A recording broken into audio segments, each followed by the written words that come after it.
Hey, what's going on, everybody? And welcome to another edition of TJay Knows Wrestling.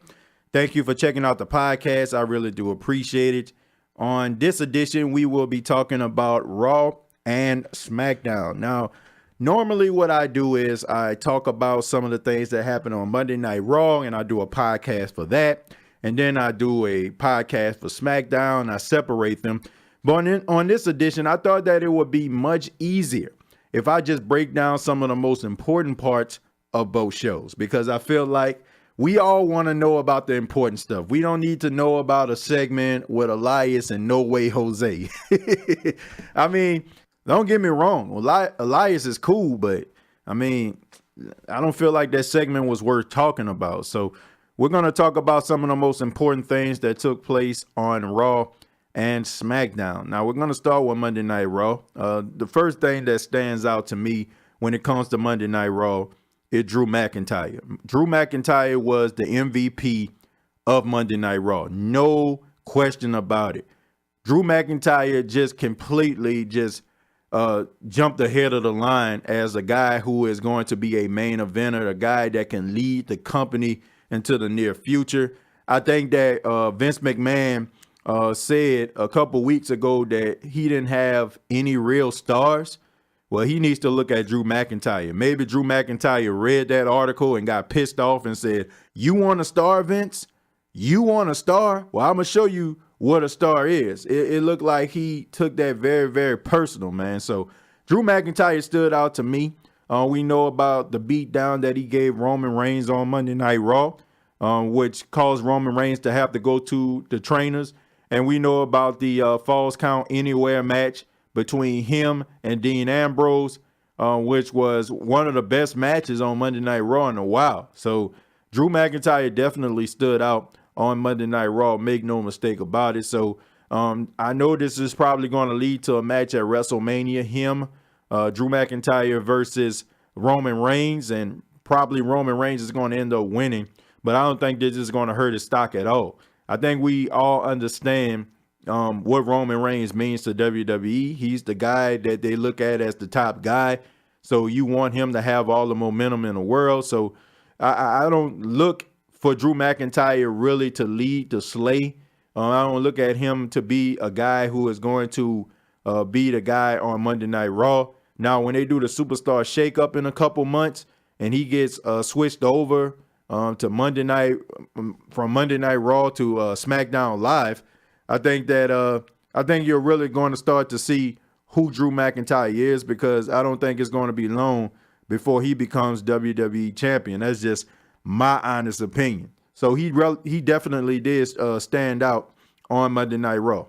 Ronda Rousey also did a good job on Monday Night Raw. I think that she did a good job. I think she's in her element as a legit badass and a person that generates heat. Ronda Rousey is a salesman. Let's make no mistake about it. She is a saleswoman. Okay, let's just be politically correct. She's a saleswoman, man. I mean, she's been selling stuff. I mean, that don't sound right, but she has been selling events for years. Okay, with MMA, with UFC. When you look at some of her press conferences, the conference calls and stuff like that, she's always just had that knack for really trying to convince you that she is a big deal. And on Monday Night Raw, she made no exception. She went out there and she told everybody what she felt. And you can tell she was speaking from the heart. She called the fans bandwagon bitches, which, to be honest with you, a lot of them are. We go anywhere the wind blows. I mean, anybody that's hot, we want to jump on board. Anybody that we feel like we can find that's not getting a push, now all of a sudden WWE needs to push this guy. And then when they push this guy, then we got a problem how they push that guy. And now we don't like that guy anymore. And now we want to move on to this guy. Some of these wrestling fans, man.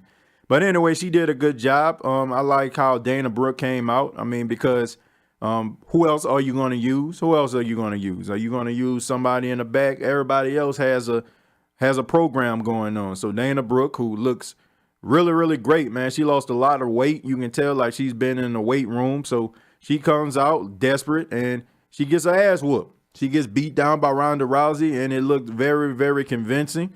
So I thought that was a good segment. I'm interested to see how these last two Monday Night Raws before WrestleMania are going to pan out. I'm interested to see some of the things that Ronda Rousey are going to say in these up and coming weeks. Then we had Seth Rollins, who had a promo talking about his match for the Universal title versus Brock Lesnar. Then we seen Paul Heyman come out. Paul Heyman came out talking about Brock Lesnar and talk about how Brock Lesnar wasn't prepared for all of the other opponents he had. It was always he was going to face this guy, and then they'll turn around and switch this guy with this guy. And he was just saying that some of the guys that Brock Lesnar went up against, he wasn't prepared for, because Seth Rollins said he has a problem with guys his size. I guess he's talking about guys that are about 215, 220 or something like that, or under that weight class. It seems like Brock Lesnar has problems with that. I didn't like this promo, to be honest with you. I just didn't get it. I'm not excited about this match. Brock Lesnar just needs to lose the Universal title. I feel like this is the reason why Vince McMahon doesn't have stars, because he keep on digging in the crates. I mean, you can't keep digging in the crates, man. I mean, everything is streaming, right? I mean, we live in a world where people are streaming music, they're streaming movies. Like, nobody ain't out here looking for no 8-track, okay? You can't dig in the past, okay? You got to look towards the future. Look towards the future, and the future is in your locker room. Like, start pushing some of those guys so you don't have to pay Brock Lesnar 10 and 15 and $20 million just for him to show up anytime he wants to, man. I'm just sick of it. I just want to see him lose the Universal title and focus on the guys that you have, and stop begging, basically, and degrading yourself trying to get a guy who just doesn't give a damn about the business and doesn't give a damn about anything except making money. Stop degrading yourself. Focus on the guys that want to be there. So, I mean, wasn't a good exchange by Paul Heyman and Seth Rollins. But we did see Shelton Benjamin on Monday Night Raw. Of course, some of the wrestling fans had problems with that. Oh, Shelton Benjamin on Smackdown Live. What he's doing on Monday Night Raw. Why are we so nitpicky? Why are we so nitpicky about everything? Somebody stumble over their words, just like I just did. People stumble over their words, and all of a sudden, no, man, did you hear that? He stumbled. He was supposed to say why, and he said bye. Like, who cares? Like, as long as the person gets what they need out, that's all that matters, man. Like, sometimes botches happen. Sometimes mistakes happen. We don't have to look at wrestling with a fine-tooth comb. Let's look at the whole body of work. Let's look at the whole body of work, okay, before we start criticizing every little thing. But anyway, what the hell was I talking about? Oh yeah, Shelton Benjamin. Shelton Benjamin was on Monday Night Raw. He wasn't doing a damn thing with SmackDown Live. I didn't even know he was on SmackDown Live. Last time I seen Shelton Benjamin, I'm gonna tell you no lie. Last time I seen Shelton Benjamin in the ring, he came to Florence, South Carolina.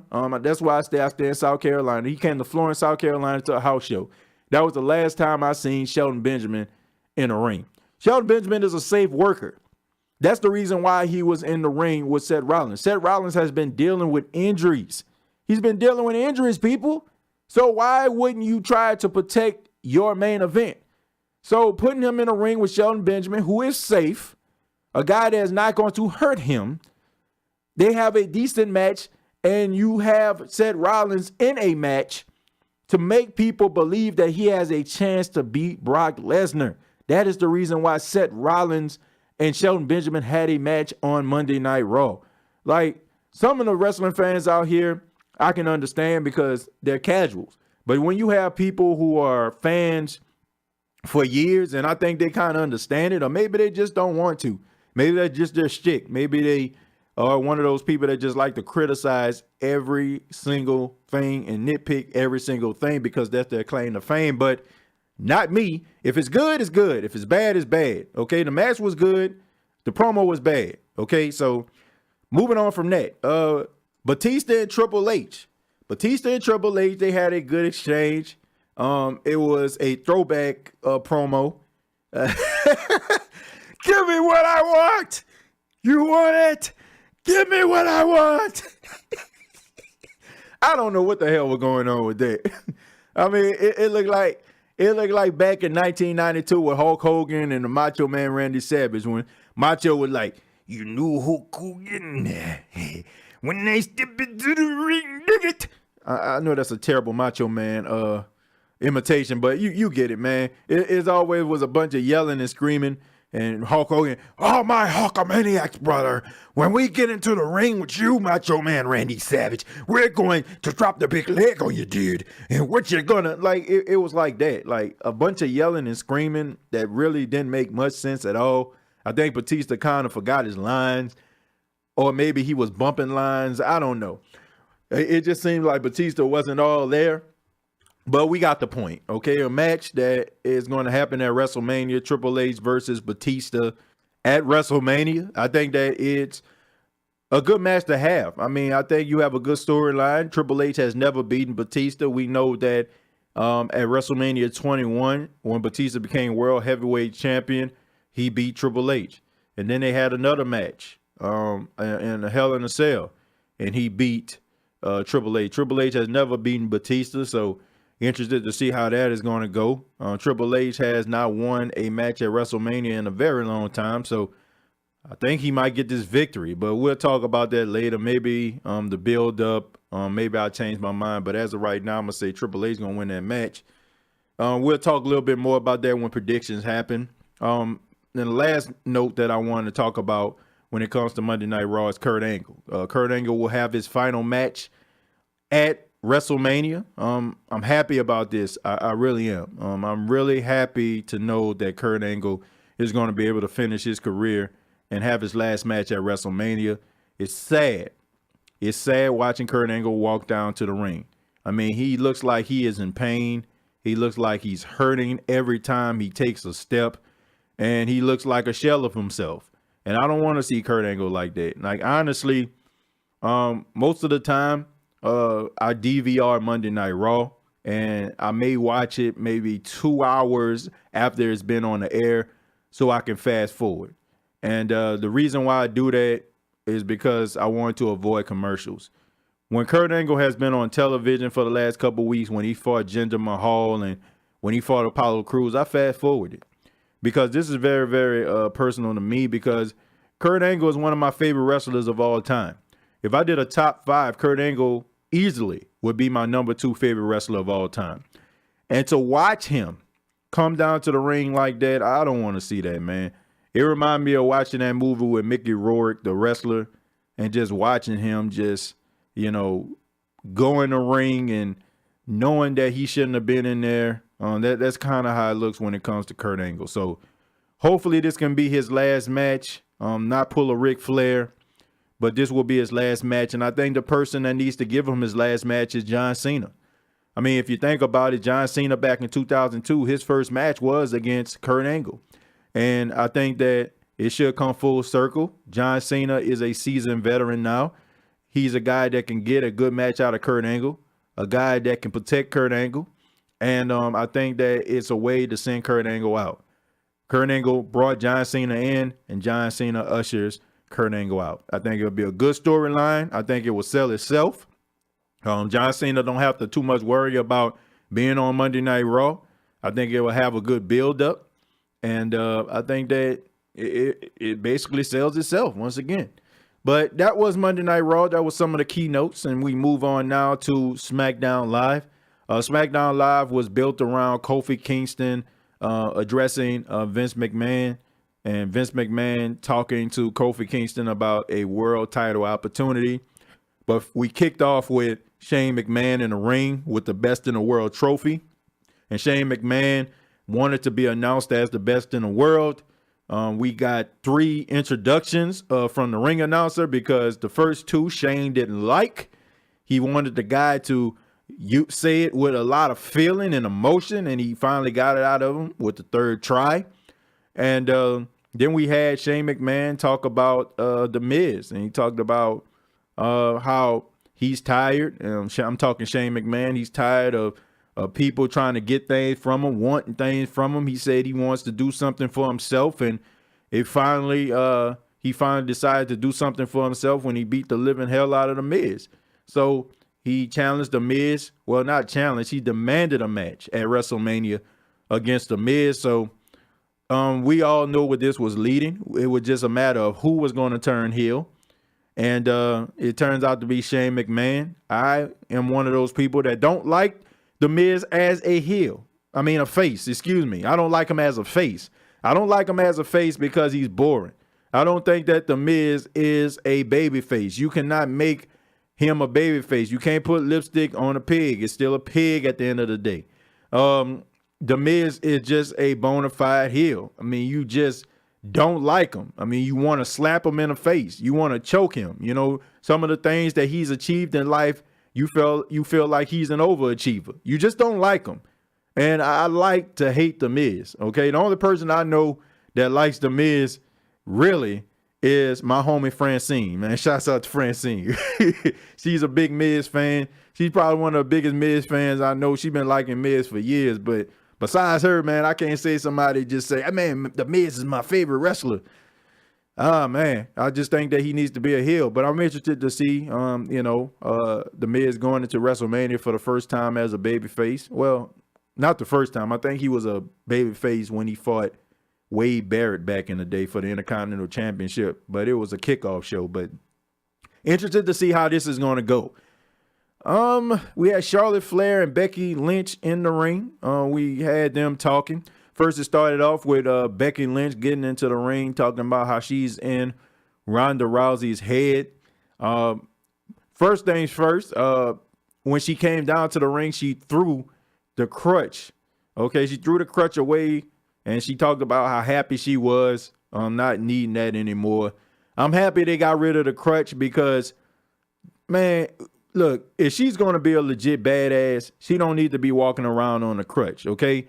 That's not going to get any sympathy from the crowd. If you're a badass, you're a badass. I'm thinking about when an interview happened with Bubba Ray Dudley. And he was talking about a match that he had alongside his partner Devon. They were supposed to take on Mick Foley and The Rock. And they were going over the match in the back. And Bubba Ray Dudley was talking to The Rock. And he was like, okay, Rock, this is what I want you to do. I need you to go to the ropes. And Stacy Keibler, who was the Dudley Boys manager at the time, she's going to trip you by the leg. And The Rock looked at him and said, man, that's a good spot right there. Just not for The Rock. And he just kept walking. And he just kept working out because, The Rock, he likes to, jog in place and stuff like that. So The Rock just jogging, and Bubba Ray Dudley looking at him like, man, what the hell is he talking about? What do you think, he better than us or something like that? But The Rock understood his place. And when he went up to The Rock and he asked him what's going on, The Rock told him, he said, that's not my spot, because if she was to trip me, I would get out of the ring and have to hit her. And that's what The Rock would do. The Rock don't take no crap. And I feel like that's the same thing with Becky Lynch. Becky Lynch needs to be a no-nonsense, don't take no crap, not making excuses, throw the crutch away. If you hurt my leg, fine, I'm going to limp down to the ring and kick your ass. Kind of like Stone Cold Steve Austin, man. Stone Cold Steve Austin, he'll get beat down one week. He'll come out there, man, he'll be bandaged up, but he'll run out there and he'll run out there, man, and still kick your ass. And I feel like that's what Becky Lynch needs to do. Don't let a crutch or anything like that, because that little prop right there can cause her to not be as convincing as she should be. Like, get the crutch away from her. Let her limp down to the ring and kick your ass.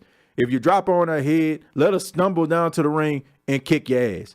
If you put her in an arm bar 1 week and she's nursing an arm injury, let her come down in a sling and kick your ass, okay? That's just how it goes. Like, don't let a crutch,